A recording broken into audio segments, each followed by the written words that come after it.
नमस्कार मित्रों, जय माँ काली, जय माँ मसानी। तो आज की वीडियो में आप महबूब को हाजिर करने का एक ख़ास नक्श, एक तिलिस्म लेकर आया हूँ, जिसको आप करेंगे तो आपको जो है वो उसका रिज़ल्ट लाजमी मिलेगा ही मिलेगा। वीडियो को लाइक कर देना, अपने तमाम दोस्तों में इस वीडियो को शेयर कर देना, ठीक है। चैनल को अगर सब्सक्राइब नहीं किया तो चैनल को सब्सक्राइब कर दें। और ये वीडियो जो है मैं बना रहा हूँ सिर्फ इसीलिए ताकि आप लोगों को इसमें जो है वो फ़ायदा मिले, बेनिफिट मिले, आपका काम जो है वो हो जाए, ठीक है।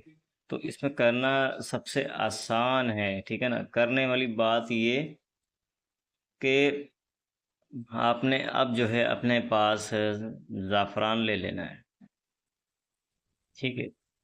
अर्क गुलाब, दोनों अर्क गुलाब के अंदर आपने ज़ाफ़रान डालनी है, ठीक है। स्याही बना लेनी है, स्याही बनाकर आपने उसको कलम में भर लेना है, कलम, ठीक है ना।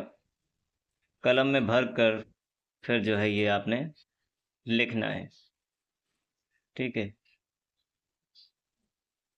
अब लिखने के बाद क्या करना है आपने इसका, ठीक। हाँ, लिखने के बाद आपने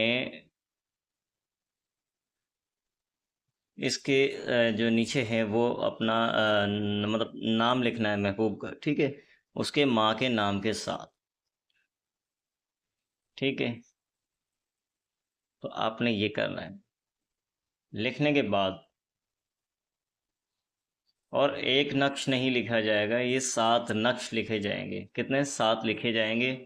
7 नक्श बनाकर आपने जो है इसको क्या करना है कि 7 नक्श बना के चांद की तलब तारीख को दोपहर के वक्त ये नक्श 7 अदद लिखकर मतलूब का तसव्वुर करके सातों नक्श बारी बारी जलाएं। मतलूब हाजिर होगा, ठीक है ना। ये इसका तरीक़ेकार था, मैंने बता दिया। और इसको जो है आपने अपने दोस्तों में ज़्यादा से ज़्यादा शेयर करना है। कोई मतलब ज़्यादा टाइम से परेशान हो तो उनके लिए भी यही है। तो आप जितना शेयर करेंगे तो लोगों की मदद होगी इसके अंदर, ठीक है। क्योंकि ये कोका पंडित का अमल है, और ये अमल जो है एक बार नहीं, 2 बार नहीं, 3 बार, चौथी बार में ये अपना असर दिखा जाते हैं। एक ही अमल को बार बार करें तो वो जल्दी रिजल्ट दिखाया जाता है। कुछ लोगों का होता है ना कि देर हो जाती है, लेट हो जाता है, तो वो उसके लिए ये तरीका है बेहतर। 1 बार, 2 बार, 3 बार इस तरीके से करना चाहिए आपको, ठीक है। तो वीडियो पसंद आए तो वीडियो को लाइक करना, अपने तमाम दोस्तों में इस वीडियो को शेयर करना। मिलते हैं अगली वीडियो में। जय माँ काली, जय माँ उसानी।